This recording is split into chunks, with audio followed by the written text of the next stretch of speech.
story begin on Cybertron, where we would see RC being captured by Arachnid, and she's brought towards Arachnid's hideout. But I'm gonna change something. You see, something else is gonna happen.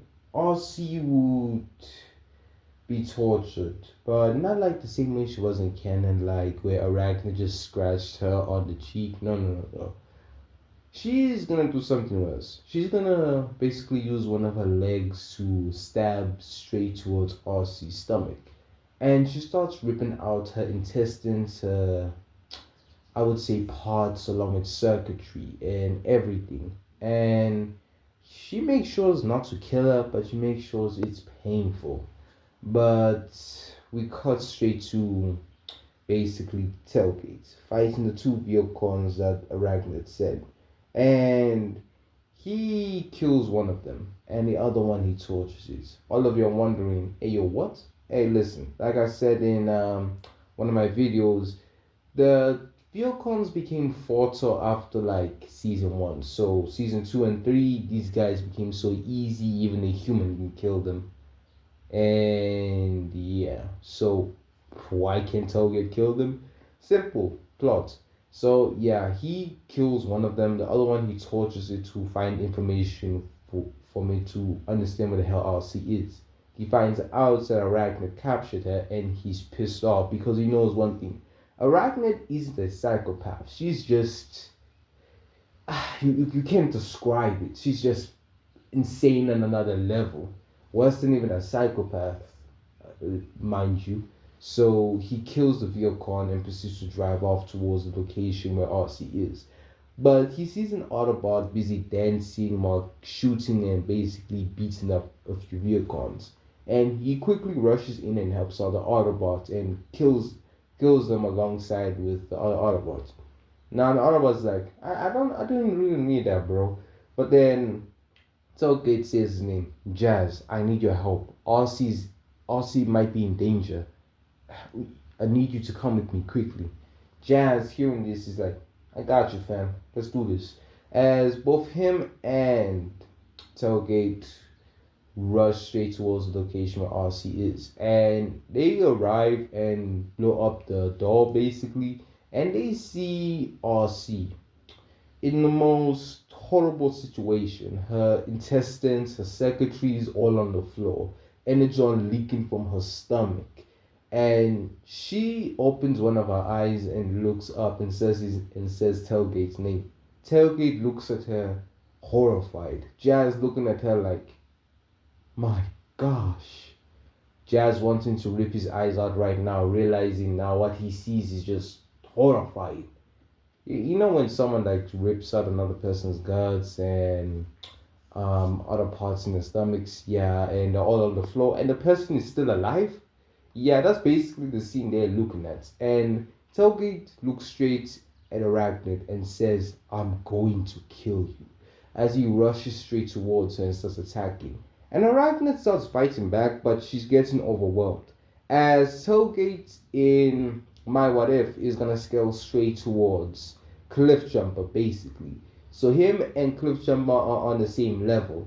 But I would say he's a bit above because he's actually smarter and more skilled than Cliff Jumper. So yeah, Optimus is fiercest warrior, but he would be Optimus's greatest warrior. So yeah, he starts cooking Arachnid. And Arachnid has no choice but to blind him, basically. She basically uses her webs to basically cover up Tailgate's eyes and quickly uses her drill ability to drill out of there quickly. And Tailgate gets mad from this and starts shooting on the ground, wanting her to die already. But Jazz is like, stop. We need to get her straight to Iocon and get her a medic. She's about to die. If you follow Arachnid right now and go straight after her, Arcee will be dead before you even arrive. She'll probably be dead the moment you kill Arachnid. And here on this, Tailgate is like, you're right. Next time, she's dead. Yeah, let's just get her out of here. And they both grab RC and quickly leave and get her a medic. And RC had the most traumatizing charge in her life, so yeah, let's just say she's not gonna be fine. But now we would skip to basically RC being captured by Starscream and Cliffjumper also being captured. You remember that memory that RC shared with Miko in episode 17 in season 2? That's basically that's basically what happened, you can say. That's basically what happened. So yeah, that this is basically the episode. It's basically that episode, but it's not that episode. It's confusing, but you guys will understand. Now, RC and Clifton are captured by Starscream. They are brought towards Shockwave's lab and perceived, well, not tortured. I would say Shockwave uses this psychic patch to basically go through RC's memories and find the location of Optimus Prime. And yeah, that scene plays out the same. Now Starscream is about to torture them. But then Aviocon is like, "Sir, we're under attack." And then Starscream is like, "Ugh, just kill them. I'm a bit busy." But an explosion comes behind him. Well, yeah, it comes behind him basically. The door basically blows up. Starscream turns around and gets kicked straight in the face, sent flying straight in the wall, knocked out. And the Autobot that kicked him is an Autobot that deserves a lot of love. An Autobot who should have been in the show, but she sadly wasn't there. And it's Alita 1. Now, Alita basically looks at Starscream like trash. And she turns towards her sister and asks if she's okay. And RC says she's fine. As we will also see Jazz and Tailgate quickly arrive. And they're looking at Alita like, dang, I didn't know she was this fierce. Tailgate like, that's Optimus Prime's girlfriend. Of course she's gonna be fierce. If he's the calm and peaceful leader, then she's the strict and formidable leader, you can say. That makes sense. As Tailgate and Cliffjumper work together, oh no, not Cliffjumper, Jazz basically work together to help us, a leader, take out RC and Cliffjumper's restraints, and they quickly go straight towards that space bridge location or whatever. And they kill every Viocon there and they quickly go inside the space bridge. But we would see Shockwave obviously come and start attacking them. Now, the Autobots start attacking Shockwave, but if I have to scale how strong Shockwave is, he's either like, if I have to say how strong he is, he's close to the level of Optimus and Megatron, so he actually is like on the same level as everyone. Like, all five Autobots plus him, no, all five Autobots are like on the level of Shockwave, so yeah. They kind of getting pieced up, I'm not gonna lie, because Shockwave is like the smartest Decepticon, so he basically uses his intelligence to outwit them and outsmart them. And he starts beating them badly. Now, Alita tries to basically kick him in the head, but he grabs her on the leg, slams her on the ground, and grabs her by the throat and picks her up and points his gun straight towards the spark chamber and tells them, "If any of you move or even try to do anything funny, I'm gonna kill her right here and right now." RC, not willing to lose her sister, quickly puts her guns back. Same with Tailgates, Cliffjumper, and Jazz, who realize they can't really do anything if they want to risk Alita's life. And Alita tells them to leave, but Shockwave is like, huh, they won't leave. You Autobots never leave each other behind. Now, what can I do with all of you? As he looks at all of them, thinking, what can he do with them? What type of experiments can he do? But then proceeds to get shot in the eye and lets go of a leader, screaming in pain as he grabs his eye, as he's like, ah. But everyone is a bit confused. They all look at each other and then realize none of them shot. So everyone quickly turns around and sees the bot who shot, who comes through the space bridge. As we see is Optimus Prime. Optimus is like, go. Everyone hearing this quickly transforms and drives straight towards the space bridge and comes out of it and lands on Earth. Optimus is like, don't touch my woman, as he proceeds to shoot Shockwave straight in his leg and makes him fall on one knee and proceeds to walk away like a badass. And Shockwave recognizing the voice, realized it was Optimus. He quickly runs towards like the space bridge, like not the one that's going straight towards Earth, the one that's going back to Cybertron. He goes to that space bridge, but the space bridge is still destroyed. But he still survives, like he didn't canon. But Starscream thinks he's dead and leaves, and yada yada yada. Now we would skip to episode one of season one. Finally, we're in Transformers Prime. Let's see what Tailgate's being here would change. Well, it actually changes a lot because I actually also added an extra Autobots. Instead of the original Team Prime being Optimus, Cliffjumper, RC, Bulkhead, Bumblebee, and Ratchet, it's gonna be Optimus, Ironide, Ratchet, Bumblebee, Jazz, Alita, RC, Cliffjumper, Tailgate, and Bulkhead. The 10 of them are the Team Prime. And everyone splits up like they did in the original, but they split up into teams. And the teams are like five because since there's 10 members, they go in a pairs of two. Now, Optimus is with the leader, RC is with Tailgate, Cliff Jumpers with Jazz, and Bulkheads with, I would say Bumblebee, and Ironheart is with Ratchet. Now, the 10 of them are, oh, yeah, the 10 of them all split up into different locations, and Jazz and Cliffjumper are in the same location as Cliffjumper was in the original timeline.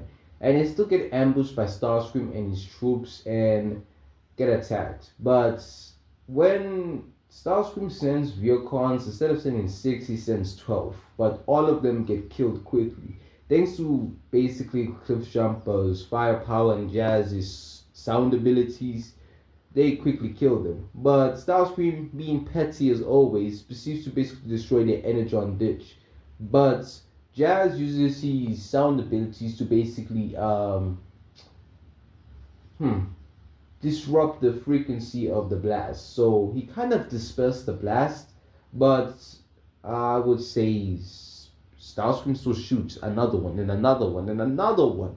Because Jazz, he doesn't really have a limit on his abilities, but it doesn't mean he has a limit on the range or the amount of shots. So, yeah, Jazz kind of got cooked on that. But even though I would say one of the shots to land on one of the Energon, Jazz just uses his sound abilities to basically disrupt the frequency of the explosion to um, basically lessen the damage. And they're damaged, yeah, but not as damaged as Cliffjumper was in the original.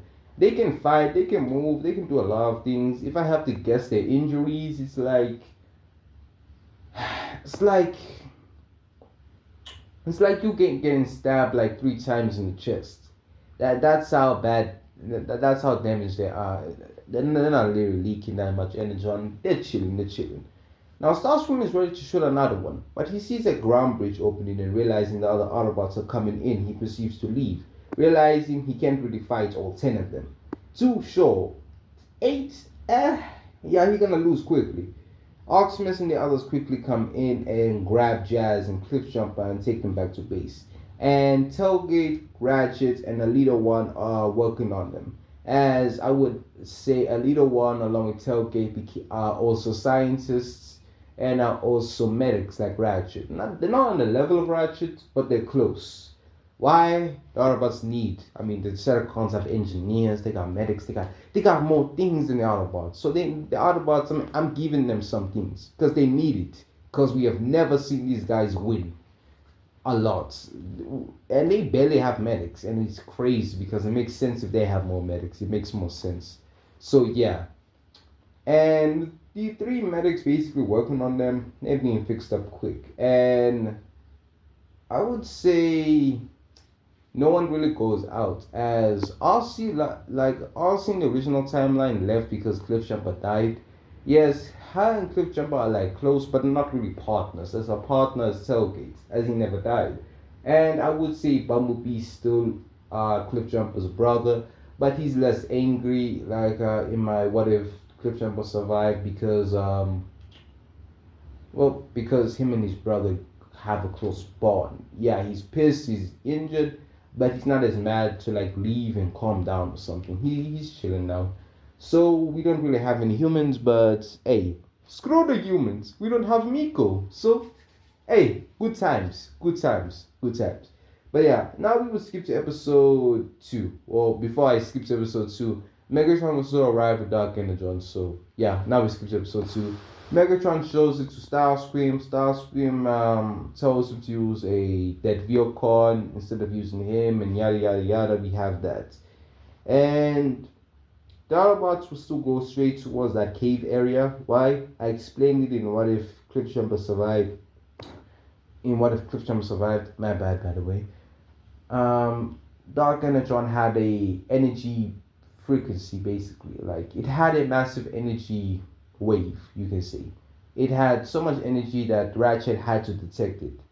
And yeah, so they go still. The only Autobots who don't come are Ratchet, Leader, Tailgate, Cliffjumper, and Jazz. Yeah, it's only them. While Optimus, Ironide, Bulkhead, Bumblebee, and RC leave, as they all go together to basically find out what the hell's going on. And RC still gets some dark energy on her, and the mind is still exploded and all that. And RC gets that energon off of her, gets detox and all that. And yeah, I would say the Autobot study, eat and find out his dark energon, and that will be the end of the episode and also the end of this part right now because I'm a bit busy. So I'll see you guys in the next video. So comment what other what if you guys want to see, because this one is gonna possibly be like a 13 parts or 12 parts. I'm not too sure. But hey, we'll see in the long run. Peace.